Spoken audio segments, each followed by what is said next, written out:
ओम नमो भगवते वासुदेवाय।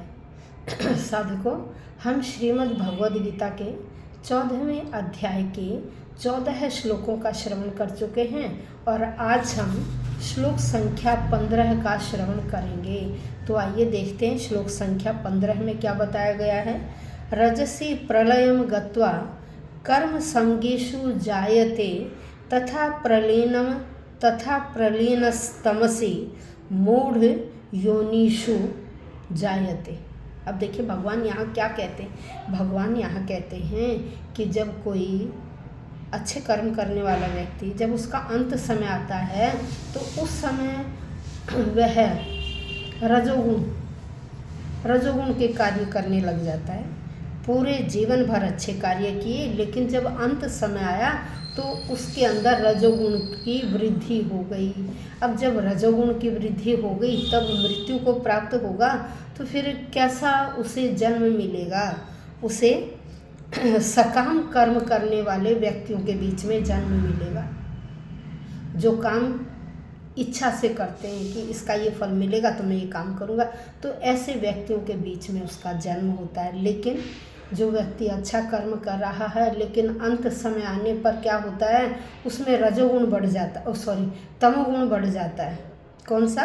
तमोगुण बढ़ जाता है। तो तब ऐसा व्यक्ति जो मूढ़ योनि है, जो पशु आदि की योनि है, उनमें जन्म लेता है। लेकिन वहाँ जन्म लेने पर भी क्या होगा, उसके भाव अच्छे बने रहेंगे। क्यों? क्योंकि उसने सारा जन्म तो अच्छे कर्म किए, लेकिन अंत समय में उसमें तमोगुण की वृद्धि हो गई। तो जन्म पशु योनि में लेने पर भी उसके कुछ काम हैं वो अच्छे रहेंगे। तो आइए देखते हैं क्या। रजसी प्रलयम गत्वा, भगवान कहते हैं रजसी रजोगुण में, प्रलयम गत्वा जो मृत्यु को प्राप्त होता है, कर्म संगीषु जायते।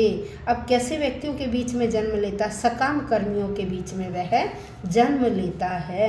फिर कहा तथा प्रलीनस्तमसि, फिर कहते उसी प्रकार से तमोगुण के बढ़ जाने पर, अंत समय में तमोगुण के बढ़ जाने पर मूढ़ योनिषु जायते। मूढ़ योनिषु जो मूढ़ अज्ञान योनि है, पशु पक्षी की योनि है, उनमें जायते जन्म लेता है।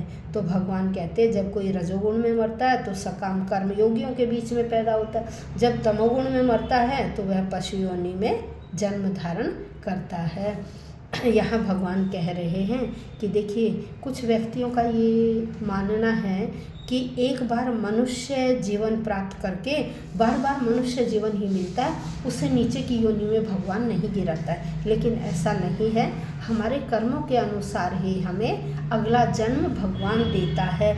यदि हम अच्छे कार्य करते हैं और अंत समय में क्या होता है, हमारे अंदर रजोगुण की वृद्धि हो जाती है, तो उस समय भी मिलेगा तो मनुष्य योनि। लेकिन ऐसे व्यक्तियों के घर में जन्म मिलेगा जहाँ सकाम कर्मी होंगे, जो काम को केवल किससे, फल की इच्छा से करेंगे। तो सकाम कर्म योगियों के बीच में हमें जन्म मिलेगा। लेकिन जब हमारा अंत समय आता, अंत समय में यदि हमारे जो कर्म हैं वो तमोगुण के बढ़ गए हैं या हमारे शरीर में तमोगुण बढ़ गया है, तो उस समय क्या होगा, हमें पशु पक्षी या जो मूढ़ योनियाँ हैं उनमें जन्म मिलता है। और वहाँ जन्म लेकर भी हमारा आचरण कैसा होगा, क्योंकि जीवन भर हमारा आचरण बहुत अच्छा था, तो वहाँ जन्म लेकर भी हमारे कर्म कैसे रहेंगे, जो भाव हैं वो भाव हमारे अच्छे ही रहेंगे।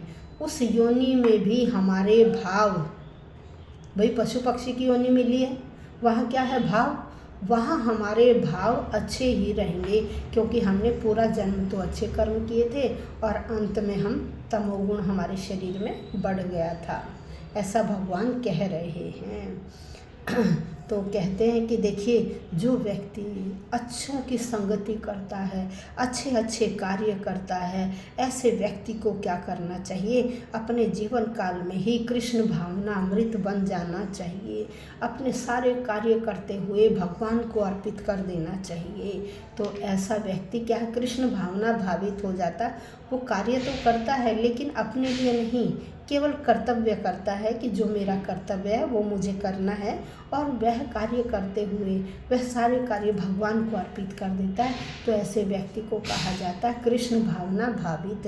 तो जो व्यक्ति कृष्ण भावना भावित हो जाता है इस जन्म में, अच्छे व्यक्तियों की संगति करता है और जो गुण हैं बुरे उनको लांघ कर कृष्ण भावना भावित हो जाता है, तो ऐसा व्यक्ति हो सकता है दोबारा से उसे मनुष्य योनि मिले। लेकिन यह गारंटी नहीं होती कि अंत समय में, कई बार क्या होता है, अंत समय में हमारी जो इच्छा रहती है, अंत समय में जो इच्छा रहती है, तो उस इच्छा के अनुसार भी हमें भगवान मनुष्य योनि दे देता है कई बार। क्यों?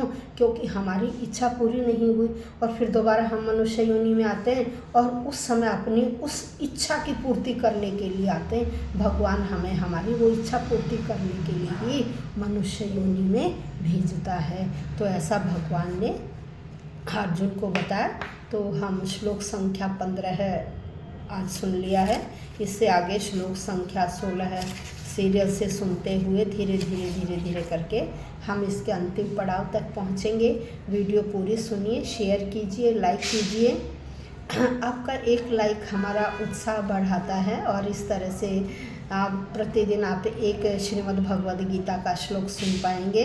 तो देखिए, ये हमारा सौभाग्य है कि हम प्रतिदिन 2 दिन में 3 दिन में श्रीमद् भगवद गीता का एक श्लोक सुनने में 2 या 4 मिनट लगती हैं। तो उतना समय अवश्य निकालिए जिससे हम अपने जीवन को सार्थक कर सकें और हमें भी पता लग सके कि हमारा जो इतना अमूल्य ग्रंथ है उसमें कैसा ज्ञान भरा हुआ है, ताकि हम सुने, अपने बड़े बूढ़ों को सुनाएं, अपने बच्चों को इस ग्रंथ के बारे में बताएं, ताकि उनमें भी अपने धार्मिक ग्रंथों के प्रति भाव बने और हमें अपने जो बच्चे हैं उनमें भी अपने ग्रंथों के प्रति उनमें भी भाव बनाना, कि बच्चों को पता लग सके कि हमारे जो इतने अद्वितीय ग्रंथ हैं जिन्हें विदेशी सुनने के लिए लालायित रहते हैं, भगवान भी इस धरती पर आकर इन ग्रंथों का श्रवण करने के लिए लालायित रहते हैं कि किसी तरह से वो मनुष्य योनि में आए और इन ग्रंथों का लाभ उठा सकें। तो हमें तो भगवान ने इतना बड़ा सौभाग्य दिया है